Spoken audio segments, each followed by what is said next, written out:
wanted to start today off by clarifying something that I said 2 weeks ago, which I suspect you probably don't remember. But I just, I had a bit of a hiccup when I was talking about the Aharonov-Bohm effect, which if you remember, and we'll get back to this again this week, but the Aharonov-Bohm effect said that you sort of take a wave packet, send it in two parts around a solenoid. So you're gonna send two wave packets, something like this, around the solenoid. And then when they interfere at some screen, you're going to see some interference pattern. That's going to be shifted by the phase, by the flux in the solenoid. I emailed the notes because Canvas is down. Ah, okay. So,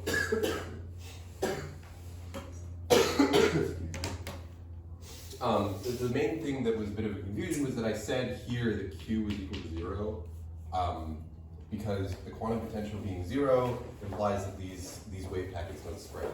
Sort of means that the velocity can be constant along them.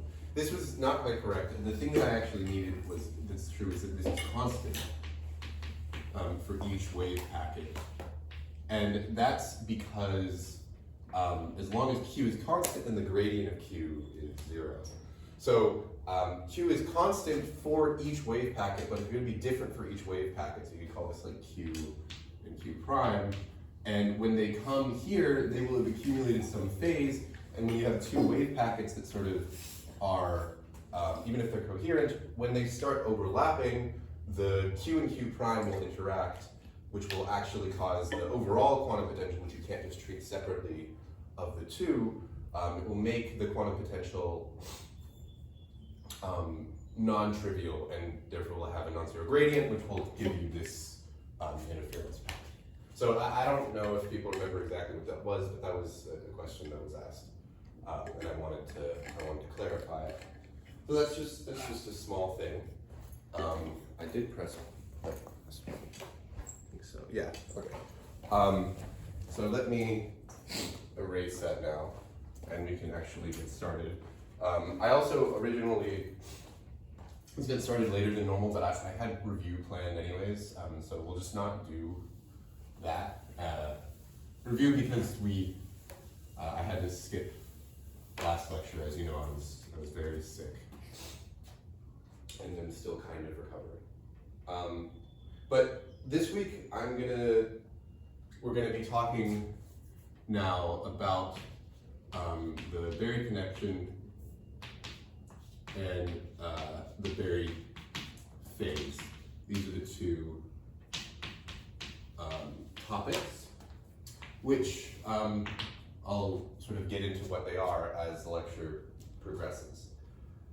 So, in order to do this discussion, I need to move a little bit away from the like hydrodynamic-ish picture that we've been talking about so far, which is these sort of Madelung equations, in particular, the continuity equation and the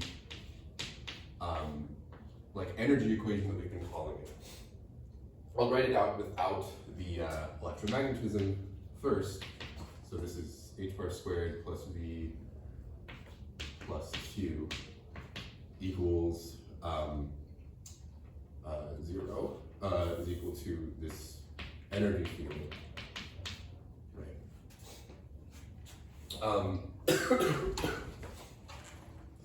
So what I should say is that this thing is sometimes called, and in fact often typically called, the quantum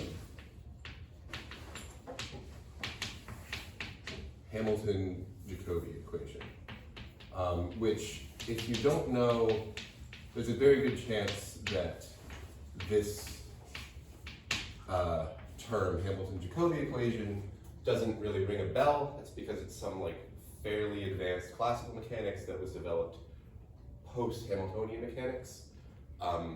But if you look at the classical Hamilton-Jacobi equation, it kind of, you can see that it just matches 1 to 1. the classical Hamilton-Jacobi equation looks something like this, is equal to this sort of energy field. I just want to see what the notation.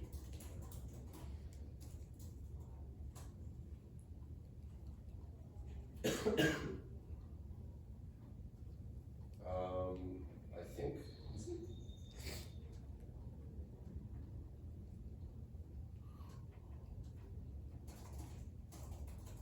Oh, that's fine. I can just use.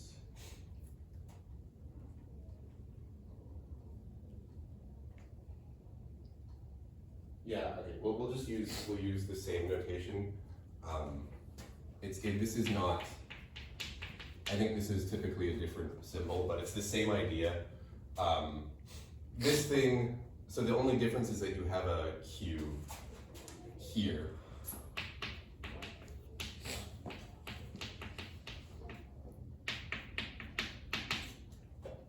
And this thing is what you actually identify in the classical theory as the classical action.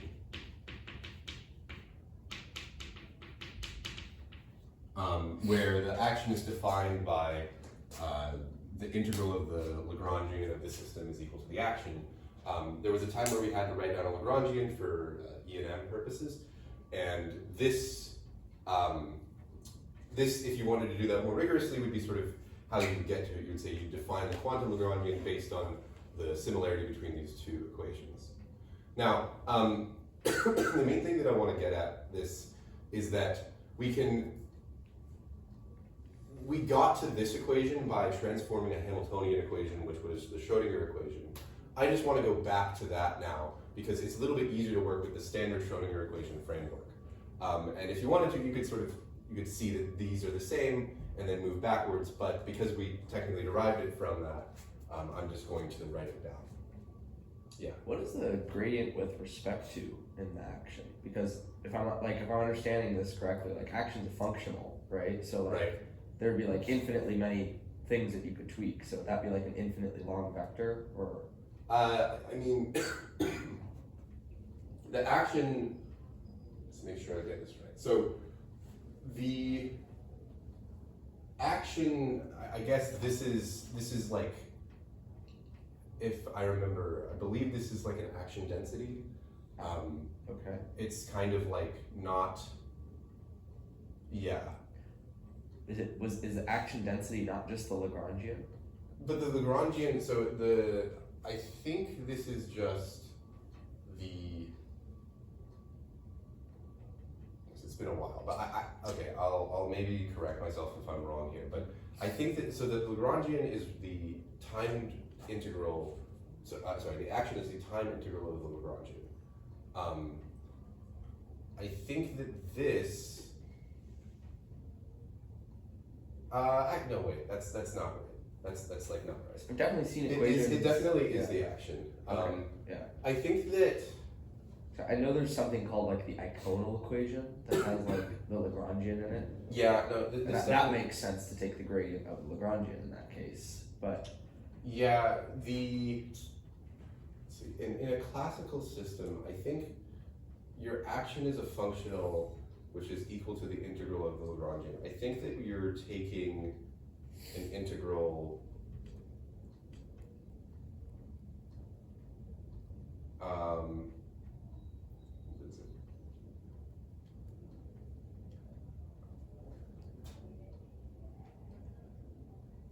yeah, I think that this is like if you integrate the Lagrangian density and then you still have a spatial degree of freedom, like this is like for like say a quantum particle. Like this isn't the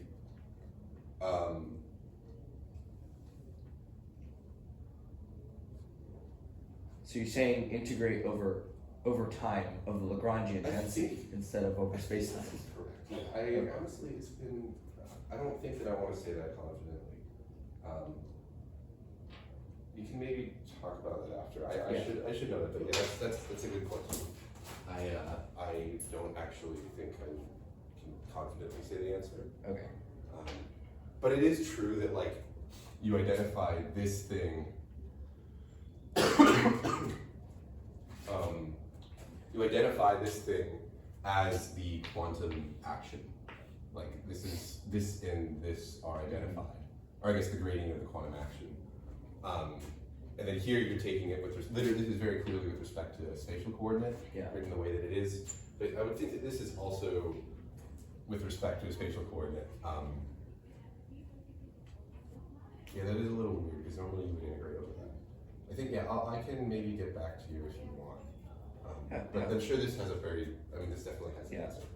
When you say that's a quantum action, like I'm noticing that's a field, and I kind of get that that's like the point of the Madelung equations, right? Like we have the energy field, we have the Q field, right? Yes. So if I were to, how is this distinct in any way for if I were to construct a Lagrangian operator and then? This is literally how you would do it. Like this is how you do path integrals. Like if you. Okay. Let me make sure I don't write down the wrong path integral. Like a path integral, I think. Oh goodness. Looks something. Yeah. Okay. Yeah. It is the action density. I was like. You can write. I'll erase this after a second, and then we'll move on because I don't want to get hold up on this too much. But it is like an action density. It's like S is in this context would be a function of x and x dot, I think, and then this is like the time integral of Lagrangian of x, and these are functions of t. I think it's something like this, and then you can write. Let's make sure I'm right. Like you would write like a wave function as 1 over something defined as a partition function of I think it's dx e to the, and this is how you do path integrals, where this thing is then defined by this, and this is how you define the Lagrangian. So like it is like a, with whatever your canonical coordinate and its time derivative are of the Lagrangian, you integrate out the time, then that's your action. So then that's the gradient that you're taking with respect to. It's been a while. Sorry, and then this thing is simply defined. This would be like some weight, and this would just be without the weight. Okay. This is kind of besides the point. Honestly, I didn't need to discuss this in too much detail. I just wanted to say that we're going to be moving back to, we're not going to do Lagrangian, we're going to move back to a Hamiltonian formalism, and I want to motivate that if we then introduced, I'll call it minimal coupling, that would be the local phase symmetry, then all we do is we subtract off QA here, and add this field. This one would also get something similar, and if I'm going to write down like a Schrodinger equation that sort of corresponds to when I do this, it would just look like I h bar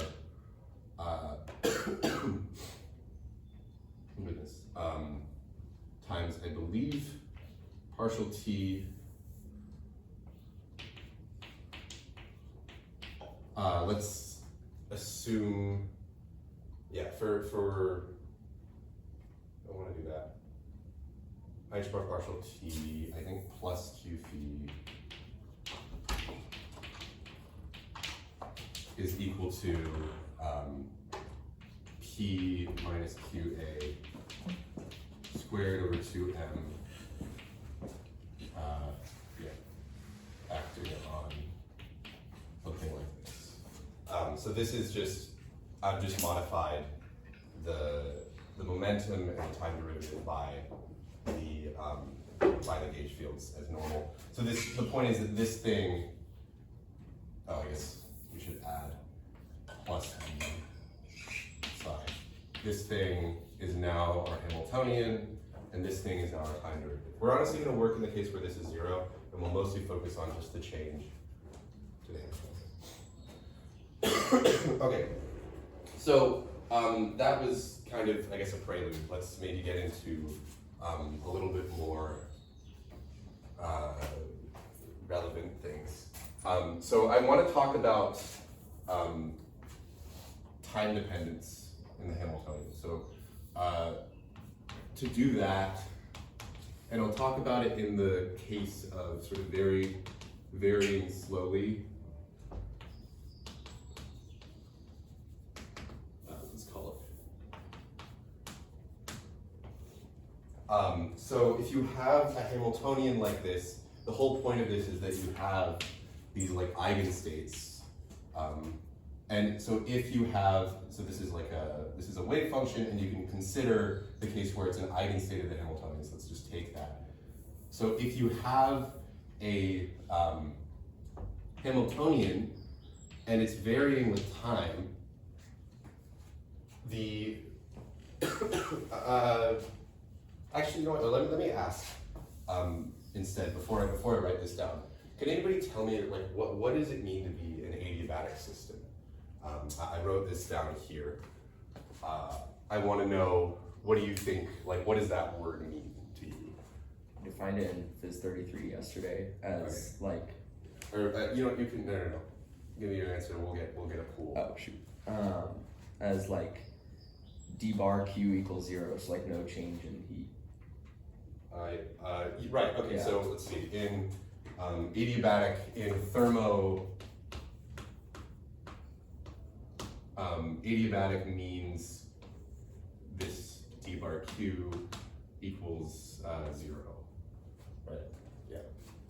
Is it, were you going to say something like that? Okay. There's also another way in, I don't know, have any of you taken 119? There's another way that or 119b. Taking it right now. Okay, I think that you should be able to say this, but I'll spare you. Gavin, I'm emailing you guys the notes right now. Caden, is that everyone? Yeah, I'll email you. Because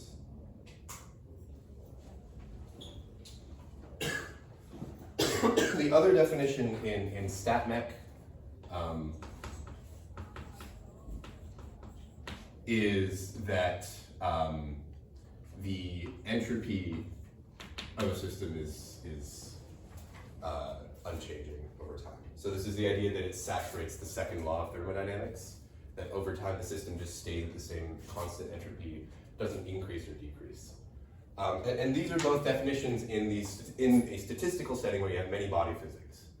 But we can actually, in the context of quantum mechanics, because we now have like a distribution function, which gives us the probability, and that actually is the wave function. We can talk about how a meaning of adiabatic in the quantum mechanical sense. So the way that we do that is we consider, suppose that our Hamiltonian varies in time. Okay. Now, if you imagine that you have a Hamiltonian that's varying in time, you can write, or you could sort of draw the set of energy levels of that Hamiltonian. So if I start at, say, this is time t equals 0, and this is energy, you can imagine that you start off with some, if it's just assuming it's discrete, some discrete set of energy levels. And as we vary the Hamiltonian over time, those energy levels will tend to vary and sort of wiggle. And it's possible that, in fact, when you do that, the energy levels would, if you do it fast enough, for example, or if you do a particular way of perturbing the Hamiltonian, the energy levels could cross like that. If you do that, so these are basically eigenstates. So if I call this psi 0, psi 1, psi 2, psi 3, which are also varying with time. So these are all of time. If this happens, then this is actually like an energy degeneracy, and there's sort of an uncertainty with what happens here. But in general, the way that we define an adiabatic system is, so let's take it to quantum. If psi of, let's say, 0 is equal to n of 0. So it could be up to a phase, of course, but where n here is, I guess maybe we can call this 0, 1, 2. Like this is maybe better. So that the idea is that if you start in some eigenstate, so let's say it starts in the 0 eigenstate, and you vary and h varies slow enough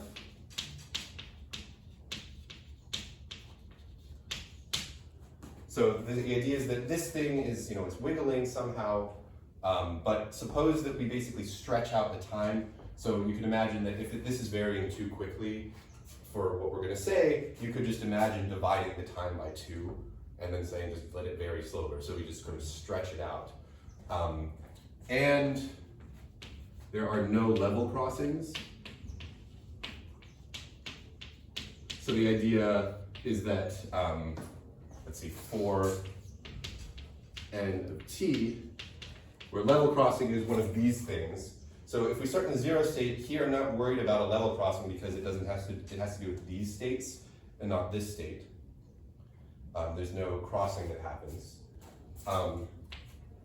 Then approximately the wave function as a function of time will remain in an eigenstate. Remaining in an eigenstate means that you're allowed to vary by some, this is just, I'm writing it as u of t for some convenience, but this is just a phase. It will remain in the instantaneous eigenstate as a function of time. Okay, and I want to say one thing. This is an approximate. It technically, no matter if you vary the Hamiltonian whatsoever, then this thing will technically have some component that is like in a different eigenstate. But the actual statement of the adiabatic theorem, which I say in the notes fairly precisely, is that you can always choose your Hamiltonian to vary slowly enough such that this is correct to some arbitrary precision. And if you do this even more actually with perturbation theory, then you can say to basically first order in perturbation theory also actually remains in the same eigenstate. But that's a I won't get into that because it's kind of a longer long-winded proof. So why are we talking about this? Well, the whole point is because of this phase. Right? This discussion is entirely because this phase is undetermined. So we don't know what this is because as long as it stays in this, it's allowed to have some arbitrary phase. Now, we're going to be working in a regime where h of t varies slowly enough, but also it doesn't just vary with respect to time as in let's say the potential is varying with time. We're going to work in a regime specifically where h is dependent on, it's dependent on say,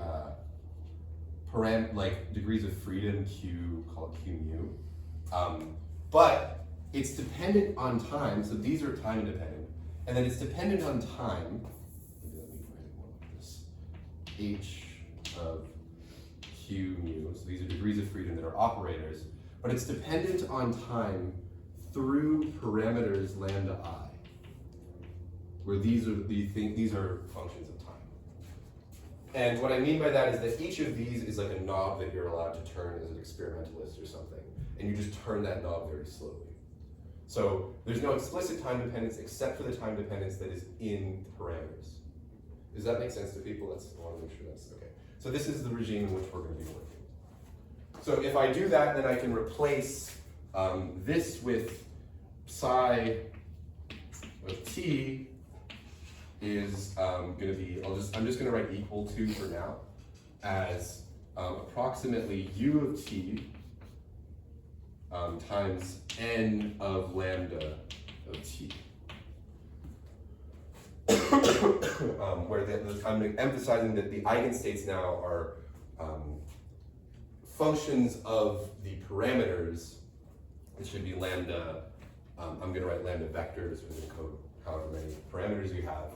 So the idea is that you can one-to-one label the eigenstates by the parameters. Like if you stay in one eigenstate, there's sort of a subspace of states which are labeled exactly by the parameters, and the dimensionality of that space is actually simply the dimensionality of the parameter space.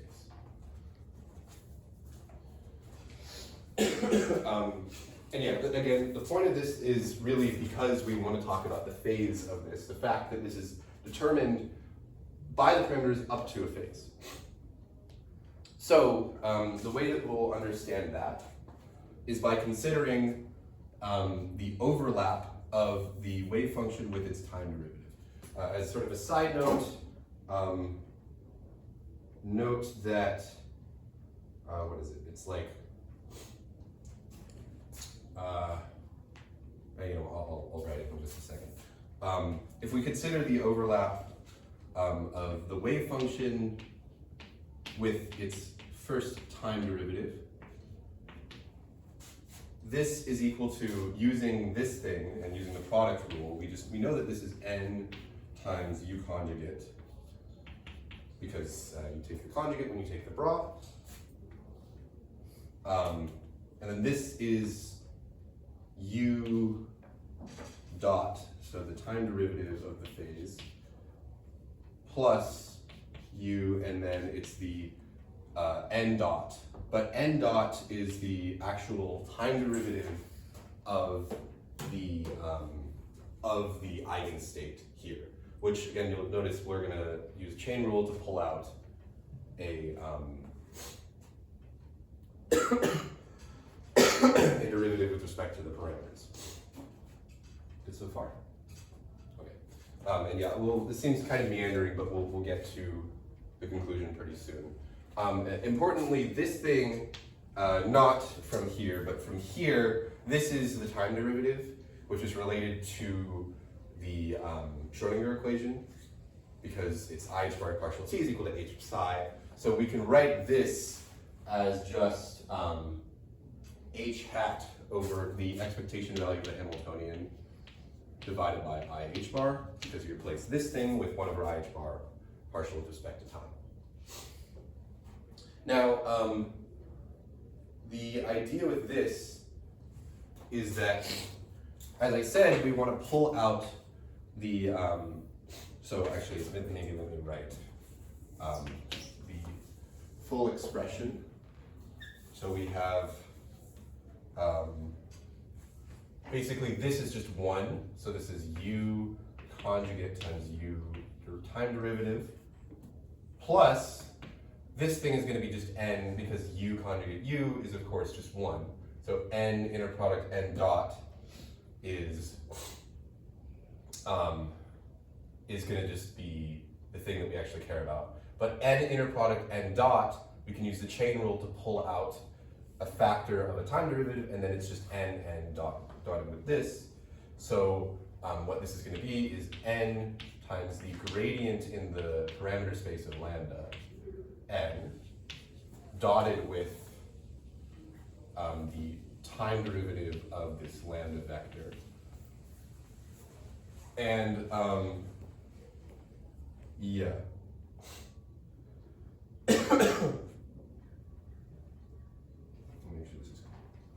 And this thing is equal to the average of h with respect over average bar. Okay.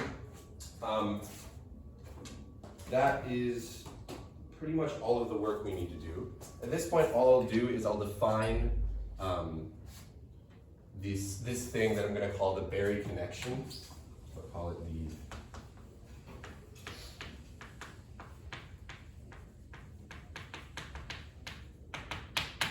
as,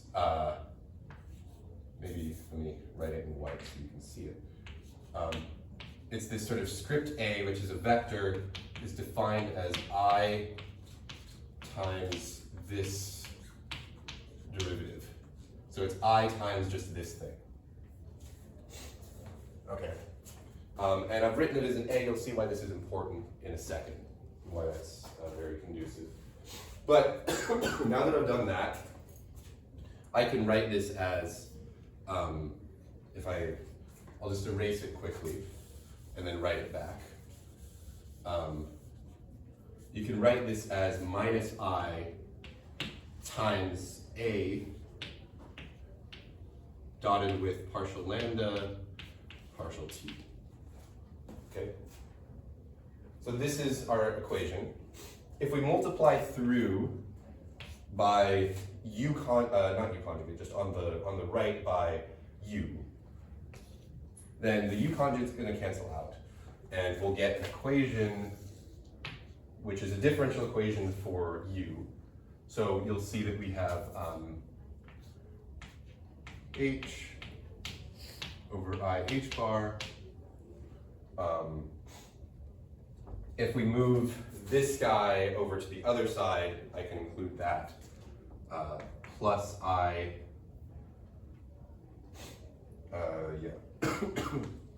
I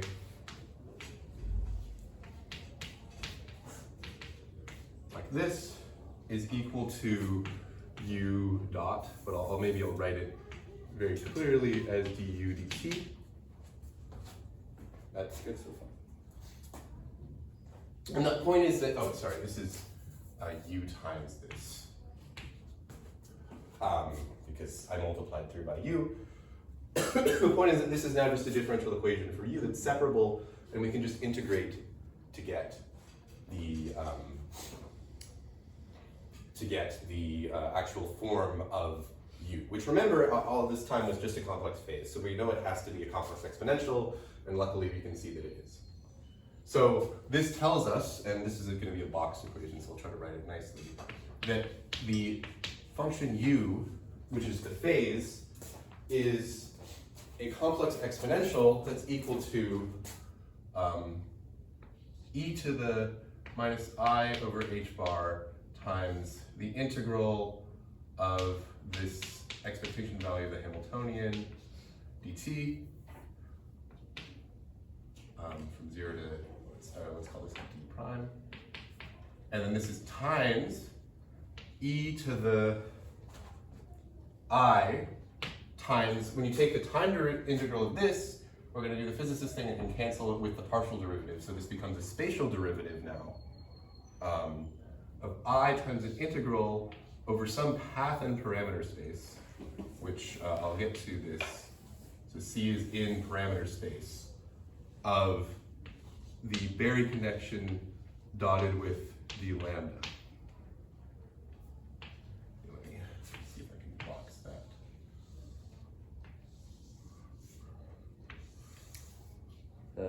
The t in the integral parameter is not primed, right? That one should be just t.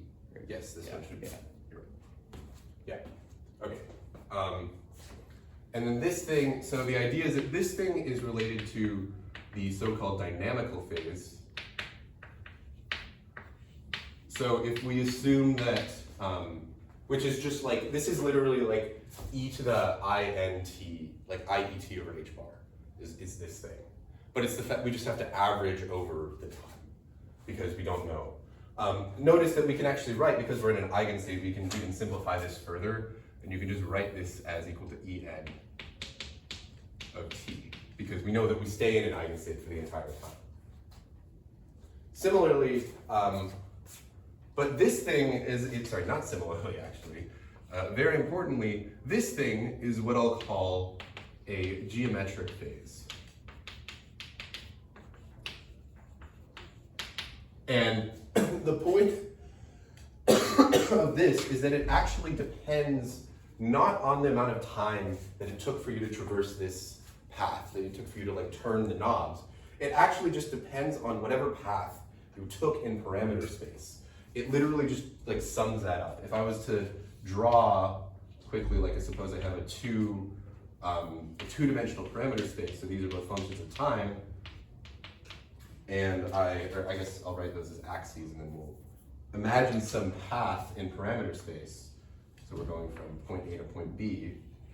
Then the phase accumulated that's geometric, there's a component which literally just depends on the fact, on summing up the contribution along the path in parameter space. And this is a very interesting topic because, as you know, this is something that is path dependent clearly. Like it depends, this path may be different than this path in terms of the phase accumulated. But that also is only under a special circumstance, because if you notice in the definition of A, it's dependent on a gradient. So since A is dependent on a gradient, the gradient is going to be a conservative vector field in general within this parameter space. So unless you have something weird happening with your eigenstates, like a singularity somewhere, this actually will be a path independent thing. The cases where it's not path independent, where you have some singularity, say, you can imagine this maybe should, I don't remember if we did something like this before, but if you imagine, say, a closed path in parameter space, so going around, you can imagine that if we ignore the dynamical phase, because the dynamical phase is kind of uninteresting because we already knew everything about it from the fact that we're in an eigenstate. The geometrical phase accumulated along some closed path, called this one C in parameter space, is e to the I times e to the I times the closed loop integral of this thing. If this thing is non-zero, then we have a very non-trivial system. And this thing is what we would call the Berry phase of a system. The idea is that if you go along a closed path in parameter space, this Berry phase tells you if there was something weird about the parameter space or about the eigenstates. And importantly, because it's a closed line integral, you can always think about converting this into sort of a flux integral through the area of that enclosed loop. Which all of this, if you remember from 2 weeks ago, should seem very familiar. That's because this Berry phase is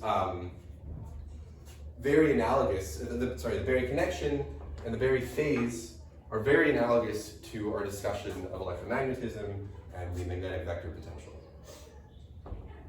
So let's see, do I want to make that homework or not?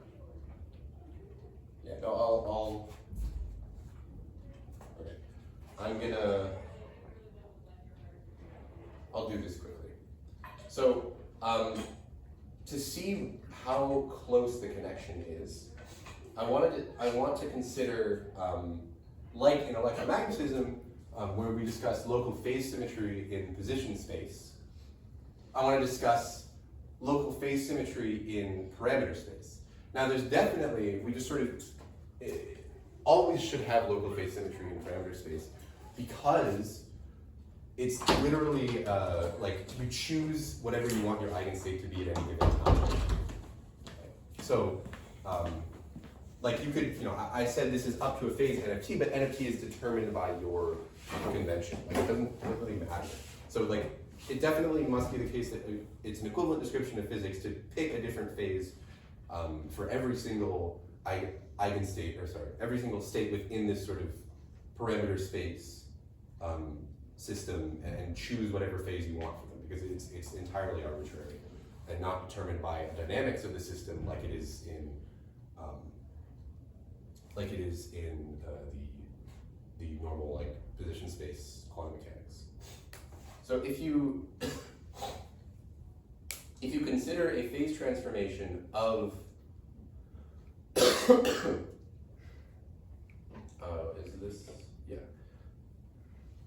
if you consider a phase transformation of the eigenstate, so you send n of, I'll write it in parameter space. So if we have n of lambda, let's call it n prime of lambda, is equal to e to the I alpha of lambda, n of lambda, then if you compute the connection, the new here, this is going to be I n gradient or n prime gradient lambda of n prime, so I'll write this as e to the I alpha of lambda n, right? This is equal to just this first part. If we do the product rule and we just act it on this, that's just going to be the original, because this will cancel out the phase.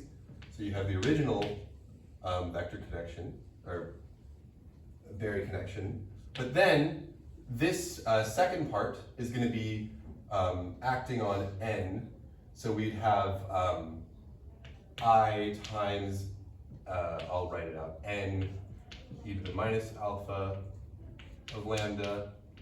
And then acting this on the phase gives me partial alpha with respect, or I guess this is the gradient of alpha, e to the alpha, n. These cancel, right? So the eigenstates become 1, and then the phases cancel. So we get A plus, well, it's literally just, sorry, there should be an I here, because of the chain rule. So this cancels. So this becomes A minus the gradient of alpha, which, if you compare, up to a sign to the gauge transformation of the vector potential, is exactly the same thing. It's just the gradient. If you want to gauge transform your Berry connection, it's the same idea as gauge transforming a vector potential. It's just, you just add on the gradient of some scalar function. So there is really like almost a one-to-one correspondence with this. This is extremely similar. And in fact, the only difference is that we don't have a governing like Lagrangian for this system. We don't have like these dynamics in parameter space, but everything that has to do with the gauge and the symmetry is exactly the same. Now, this is cool because parameter space is not restricted like normal, like real spaces. We were previously working, of course, real space isn't actually flat, right? We have like GR, but we weren't really working there. In general, real space is just like a flat thing.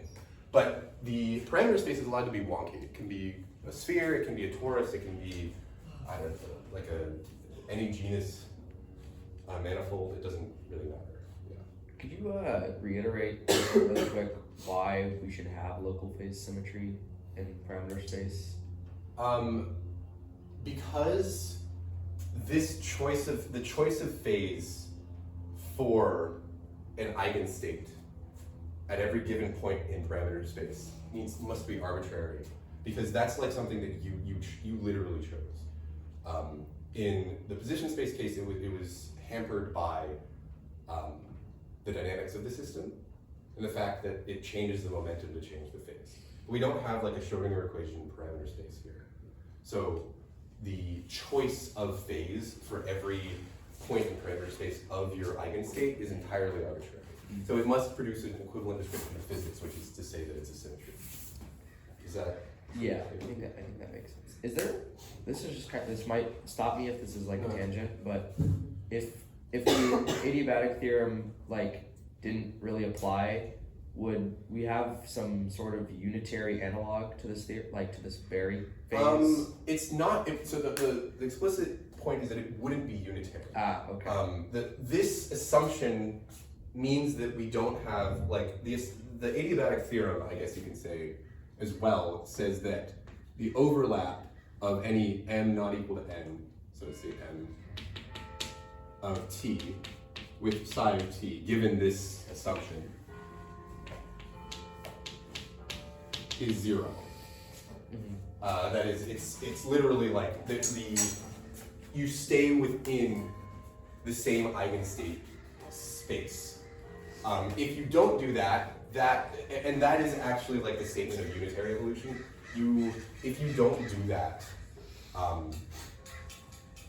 then you're opening yourself up to this whole other manifold of states, and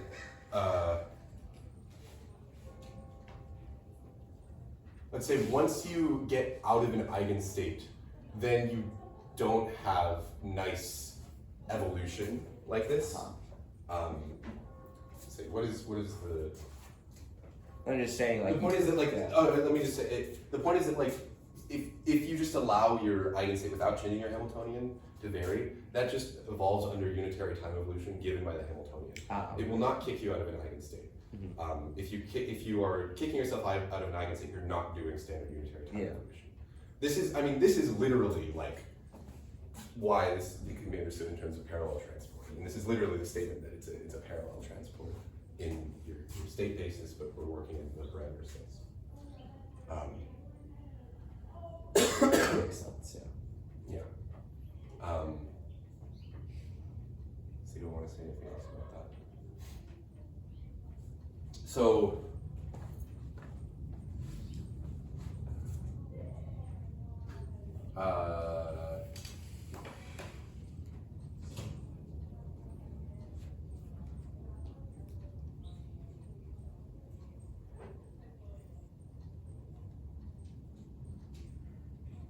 yeah, I think that's everything I'll say about that for now. Okay, so with this, you can actually understand, I won't go through the math here because it's a little bit, I want to do the last example and I'm going to cut us out of time. But you can actually understand with this context, the Aharonov-Bohm effect. This is, remember Kareem, you brought this up, discussing Aharonov-Bohm in terms of these geometric phases. And in order to do this, you kind of need to construct a little bit more of a contrived scenario. If you guys remember, the Aharonov-Bohm effect previously was saying that you sort of take a wave packet and you split it up into two, and then send them around a solenoid, and it'll have some interference patterns dependent on the flux in the solenoid. So remember to think that's infinitely long. You can understand this in terms of Berry phases by instead considering that you have a box that has your wave function in it. Okay, so the whole point is that the position of this box, call that R of t, the position of that box is literally a parameter in your Hamiltonian now. So you just basically say like the potential is infinite on the walls, and that position of those infinite potential walls is just dependent on something. It's literally, you're moving it. So you can imagine slowly varying the parameters in the Hamiltonian, which I haven't written here, but it would be, V would be infinite somewhere. You would vary the position of that slowly, such that the wave function is carried around, like the box is literally carried around. You're going to do this over time, and imagine doing this and bringing it back. And if you do that, what you'll find is that literally the wave function, like in order to make sure that this, like the wave function behaves, you have to say that the wave function, I think this is the correct way, yeah. The wave function at a particular position is something like e to the I cube over h bar, the integral of r naught, say it starts at r naught, and then goes to rt of a, which is, this is the real vector potential,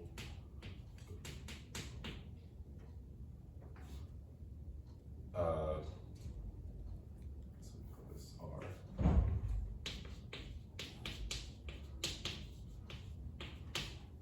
So it's just like you literally have to, in order for this to solve the Schrodinger equation, you have to attach this exponential phase factor to it. And if you work that out and you find that literally if you do a closed loop integral, then this thing, right, the integral of the closed loop integral of the vector potential, let's write Q over h bar times the vector potential prime is literally Q over h bar times the flux enclosed, which is the Aharonov-Bohm phase. In this context, you actually identified this thing here, not the dx. This thing is the Berry vector potential. The Berry connection is the vector potential modified by Q and H bar. So in the Aharonov-Bohm effect, it is a Berry phase where the Berry connection is actually the magnetic vector potential. So you can see that this very much also makes it extremely clear why these things are related. It's, and the reason why this thing ends up being the Berry connection in this context is because our parameter space is position space. Because R of t is a position. So it literally, the Berry connection that you get when position space is your parameter space is the magnetic vector potential. It's a case of that where that is the case. Now this is not as nice as the other explanations, the other ways to think about the Aharonov-Bohm effect, because you don't actually have interference here, you just have a phase accumulated. You can imagine taking two boxes, splitting them, going around the solenoid, and then recombining them, and then letting them interfere. This is a little hard. I mean, I don't think people have done that, so it's maybe harder to do experimentally, but at the very least, on a conceptual level, it does work. And you can really see what it means to vary it slowly. You imagine the box is like you're carrying a crate of water, and you're going slowly enough that you don't slosh the crate of water around and have it spill everywhere. Not that it would spill, but it could go into other eigenstates. And yeah. Oh, actually, okay, there was one more thing I wanted to say about the adiabatic theorem before we move on to the final discussion, which is we just did Aharonov-Bohm, and last time I ended off with a discussion of magnetic monopoles. We're now going to talk about magnetic monopoles in parameter space, and where you can this is a thing you can actually realize. But before I do that, I do want to say, for the adiabatic theorem, which I won't erase yet, you can think about it in terms of energy-time uncertainty. It's like if you vary it quickly enough, then your uncertainty in your energy, if you vary it too fast, the uncertainty in your energy is going to be bigger than the gap between your energy levels. And so you literally overcome the gap because you're uncertain in your energy, because you're varying the parameters too fast. So that's a way to think about it that I think makes a lot of intuitive sense. Okay, let me pause here. Any inquiries? I mean, do I have to be questions? Yeah. Maybe this is a question for the time after, but did you mention parallel transport on that kind of thing? Could you reiterate a little bit more how that actually means parallel transport? Explain a little bit more. Yeah, that's maybe I got a little ahead of myself there. Yeah. It's literally I don't want to waste board space on this, and we can discuss this after, but parallel transport on a surface means that you are keeping of a vector means that you keep your vector tangent to that surface. Here, our states and our parameter space are one-to-one. So you can imagine, maybe I can draw something, just a quick thing. If you have, I think this would work like this. So imagine you have a cylinder, and this represents, so the reason why I'm using a cylinder is, imagine that this direction corresponds to one parameter. So along the cylinder. And the reason why it's a cylinder is because I'm going to say that this rotation around the cylinder is your phase freedom. So if you have a point on the surface, that represents a particular point in parameter space, right, where lambda is that, with a particular chosen phase. The statement that you have local phase symmetry is the statement that it doesn't matter what path you take along the cylinder. The only direction that matters in terms of the physics is actually just the y height. It literally is parallel transport to move along the surface of this cylinder. And every other eigenstate would literally be if you were to go out of the surface. Here I've kind of absorbed the need for a tangent space, but you could also imagine having, you can imagine that every point on every point on your parameter space manifold, which in this case is a line, is a Hilbert space. And what you're literally doing is you're parallel transporting your Hilbert space along that parameter space. Yeah, I don't think I want to say too much more. The tangent space is the Hilbert space, or? Pretty much, yeah. Yeah, I mean, yes. The tangent space is the Hilbert space of the single eigenstate. Like the whole Hilbert space encompasses some larger space, and you're in some lower dimensional manifold where that tangent space is the set of eigenstates. I mean, the same eigenstate at different points in parameter space, because you can label those one or the other. Like it's labeled by the parameter. I think that also makes me see why we can't have degeneracies, because then the dimension of that space gets weird. Right. Yeah. You can still try to do this actually. All that you do is that's when this becomes unitary. Yeah. If this is a degenerate space, suppose that you had a vector of two states, then this should be a unitary matrix, unitary 2x2 matrix, and it would just stay within that degenerate subspace. So it would still I think that's what I was trying to ask earlier. I see. Yeah. And that's where you can have non-abelian unitaries. Yeah. And that's how you get sort of these weird, like memory, like you can have exchange statistics that are non-abelian and stuff. And that's a discussion I don't think we'll have, but it is a very interesting one. Okay, let's see. I wanted to end at 11:30, so I have like 5 minutes. We'll get done. So the discussion that I want to now talk about is of the magnetic monopole, as I said. The magnetic monopole is something that we know, or at least so far we think doesn't exist in real space.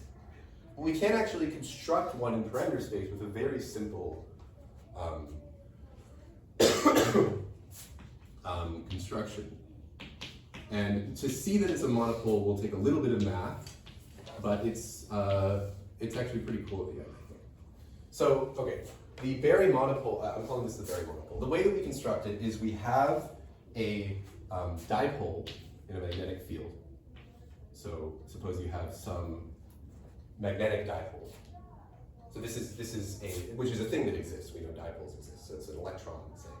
And we have a magnetic field, so say a magnetic field B, which is pointing in some direction. Okay. The parameter, so the generically the Hamiltonian for this system is going to be the I think it's like mu b s. Say this is the spin because it's a quantum system of the electron dotted with the magnetic field. So the parameters are, if we don't, we're going to say that the magnetic field is, say, b naught times some vector n hat. The parameter space here are the two polar angles in spherical coordinates of this n hat. Because the point is we're just going to be able to rotate the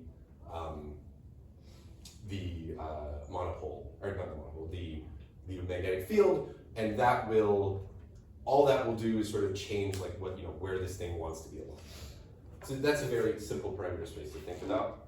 Importantly, we actually can completely ignore this thing because it will be entirely trivial because if we don't change the strength of this, well, this dot product doesn't change. So the energy actually won't change when we change this parameter space. Like the waviness would just be flat. So we're going to completely ignore this dynamical phase here, and it's very justified to do that and only focus on what happens when we consider varying, like rotating the magnetic field and then bringing it back to a single spot, considering what happens when you do that. Or actually, let me write. I have a different. It's the same thing, but I'll call it b dot sigma, where sigma is the Pauli vectors. It's just the same thing as spin minus b. And I'm using vector. And that's just for. I'm ignoring units here, and that's just for the sake of simplicity, although it doesn't really matter. So if you want to parameterize this parameter where you vary b, well, as I said, b is equal to b n hat, which is really b, I'll get rid of the naught, times, in spherical polar coordinates, it's sine theta. So if you imagine, right, you have your three axes, x, y, z, And then if you have a vector in them, then you have two angles. These are theta and phi, so this is the one that we're familiar with. If you write down the sort of unit normal vector, or unit direction vector there, it's going to be sine theta cos phi in the x direction, sine theta sine phi in the y direction, and cos theta in the z direction, which you should be able to just see from that or are already familiar with. Now, if we want to write down the Hamiltonian for this system using this, maybe I can look at this. We need to dot it with this. This thing is a vector of polymatrices. So this is sigma x, sigma y, sigma z, which I don't know if everyone's familiar with, but it's just these sort of 2x2 matrices that tell you, that are basically, they parameterize directions on the block sphere. If you sort of do this dot product, right, this is going to be multiplying sigma x, this is going to be multiplying sigma y, and this is going to be multiplying sigma z, I'll just write it out. The Hamiltonian written like this is cos theta minus 1 e to the minus I phi sine theta e to the I phi sine theta minus cos theta minus 1. Wait, why have we subtracted b again? It's not important. It doesn't matter. It just, I did this for some convention, but it literally doesn't matter, because it's just a constant. Yeah. Okay, and if you work out, so the point is, if you ever study two-level systems, this will become extremely, extremely familiar. It's literally just an arbitrary Hamiltonian of a two-level system. And the eigenstates for it, you can solve the eigenvalue equation and solve what the eigenstates have to be. I'll just write down what they are.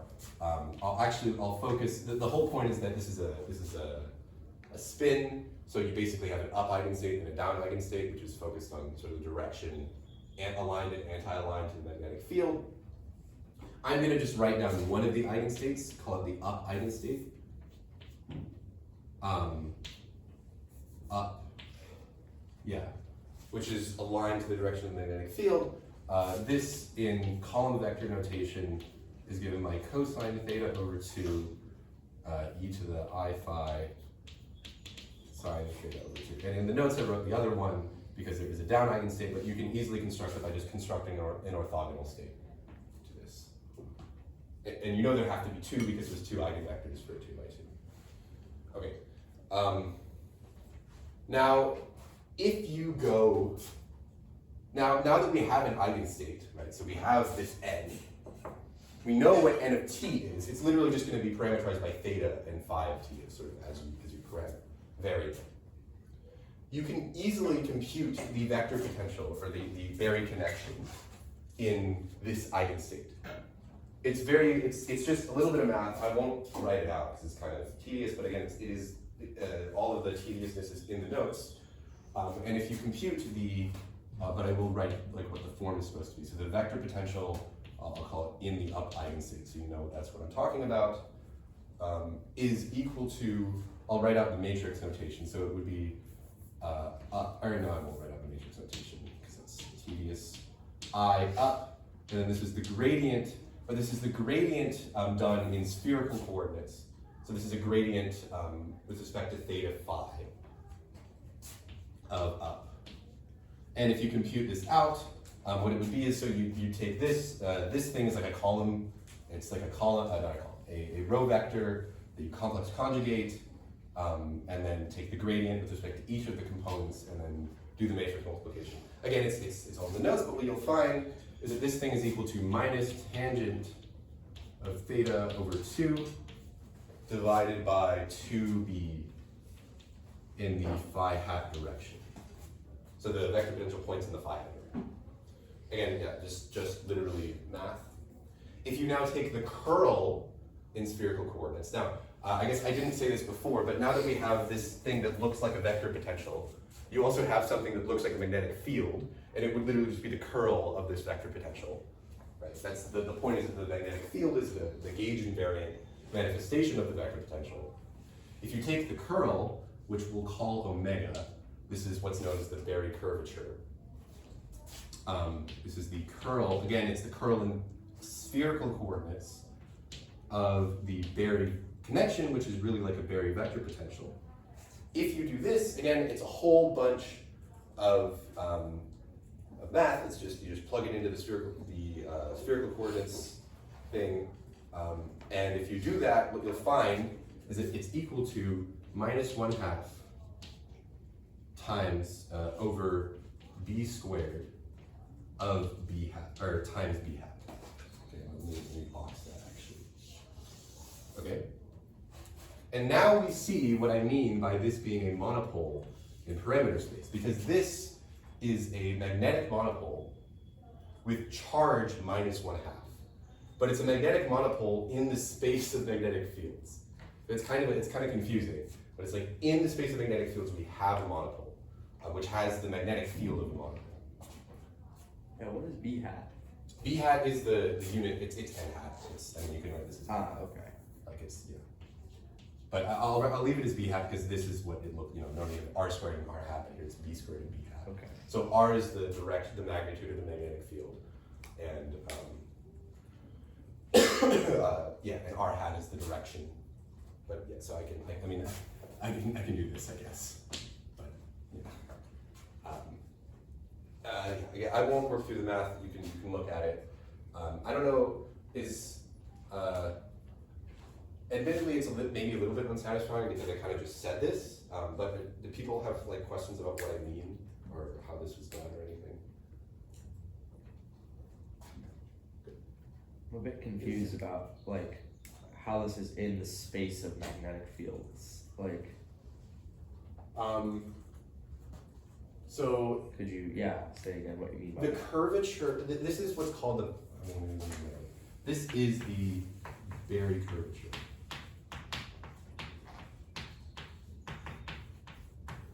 Okay, the Berry curvature is something that literally encodes like the curvature of this parameter space. It is like the curvature of the parameter space. And the reason why this is a non-zero thing is because literally the parameter space is a sphere, right?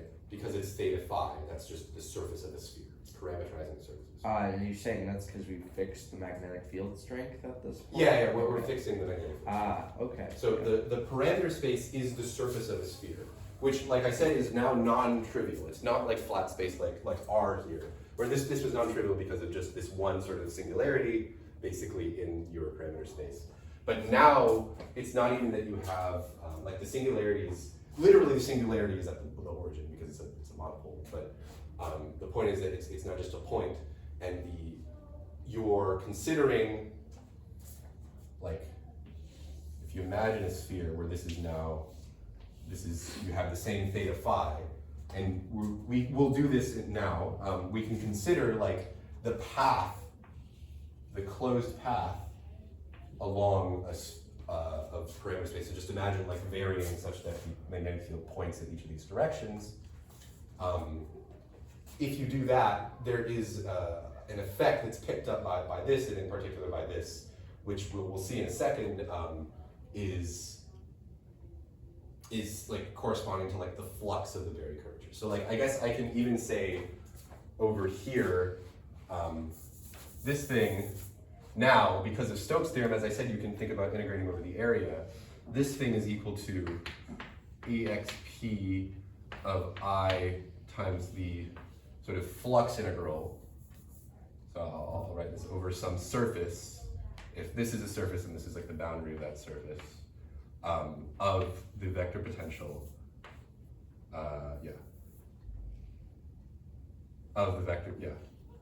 the vector potential dotted with sort of an area-ish. Again, this can be in more than 2 dimensions. It can be an arbitrary dimension, but you can think about the Berry phase accumulated as something like this. So that's literally what I would do here. And this is going to finish off the discussion, which 5 minutes is plenty. I'm gonna erase this now. Where now we have a real magnetic monopole. I mean, it's in parameter space, but it is a magnetic monopole of a very clearly realistic system.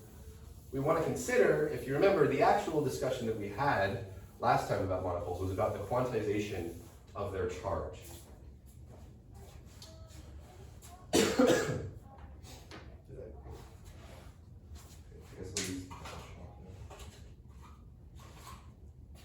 Hopefully you guys can see this. It's the worst chart. Oh, no, here it is. So, okay, the way that we'll consider that is doing exactly this. Imagine, so this is x, y, z. Imagine taking your magnetic field and rotating it about some closed path such that you return to the same magnetic field. You're going to get, because this is very clearly non-trivial, you're going to get a non-zero vary phase. So it's going to change the phase of your system even though you varied it adiabatically. Consider literally the integral over the whole sphere, right? We know that the integral over the whole sphere is literally given by Gauss's law, right? So we know that it's, if I take over the whole sphere of omega dot dA, this is going to be equal to, before it's like Q enclosed divided by epsilon naught. Because of the way that we have things here, it's going to be 4 pi times the charge. Just the constants are a little bit different because it's literally just like a spherical integral and then you have the charge. So it is, I'll write it as 4 pi times minus 1/2, where minus 1/2 is the charge.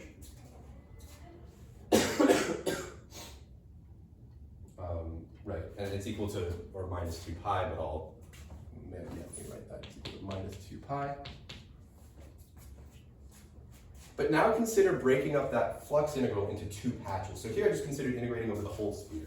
That corresponds to a point of flux. But you could imagine breaking up that integral into 2 patches. You can break it up into the patch here, or you can break it up into the other patch of the sphere, right? Because like you can consider integrating over this area or over the other area. Now, because this is a path-dependent integral, right? We considered that this thing is really dependent actually on the integral over the connection. Even though I said this, it's really this that we care about. It should be the case that the integral over this area of the flux is equal to the flux through the other area. But of course that's not true, because it's equal to, like, if we work out, let me call this region A, call this region M, and let me call this MC. That's very standard notation. So the integral over M, right, we know that this thing should be equal to the integral over M of omega dot dA plus the integral over MC of omega dot dA. Right, so this should be equal to this, but then these things are supposed to be equal. And that's a bit of a problem because we know that this thing would just be equal to, say that this M has area A sub M. So this thing is going to give me an integral of, or let's say that this encompasses solid angle omega sub M. This is literally going to give me just the same thing. This is 1/2 times the solid angle, which in this case was the full sphere, but here it will just be the solid angle omega sub M. So it's going to be omega sub M, where that corresponds to solid angle times minus 1/2. This thing must, by like definition basically, be 4 pi minus that solid angle times 1/2. So this is going to be 4 pi minus omega sub M times minus 1. Okay. And if you work this out, right, this thing is equal to minus omega sub M over 2. This thing is equal to minus 2 pi, excuse me, Oh, sorry. There's a negative sign because going around the other areas would be equivalent to going like around the other way. It's like the area's positive here, but it would be negative there. So it would be minus. It would just be positive 2 pi minus omega sub m over 2, which are not the same, but it ends up working out because remember, all of this actually depends, or like is a phase in a wave function. And so the 2 pi is these are equivalent modulo 2 pi. However, notice that this argument only works if, so these are, let's say, modulo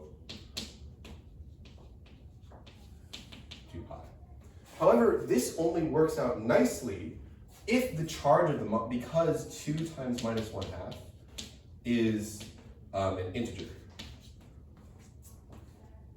Right? If this wasn't the case, then you wouldn't have an integer multiple of 2 pi here. This would be minus 1/2. It would be some non-integer multiple of pi, which would be a different phase. So in general, we have a quantization condition on the charge of a magnetic monopole in parameter space. And that quantization condition is that 2 times the charge, so let's call it G for whatever the charge is, must be an integer. And this is the exact same quantization condition as we discussed previously, but just done in a completely different context. So a magnetic monopole in parameter space actually has to obey that in order for the wave function to remain single valued, which it must. This thing, I haven't really formally defined it, but this is the first instance. So in general, what that tells you is that the surface integral and the flux integral of a curvature must be an integer multiple of 2 pi, where c is, so the idea is c, because this would be a half integer multiple, it's 4 pi times a half integer multiple, so it's an integer multiple of 2 pi, where c in Z is often in condensed matter physics referred to as the Chern number. This is not really a formal definition of the Chern number, but it is, I think, the best way to introduce it. Okay, that's everything. Thanks for coming, Michael. Yeah, any questions?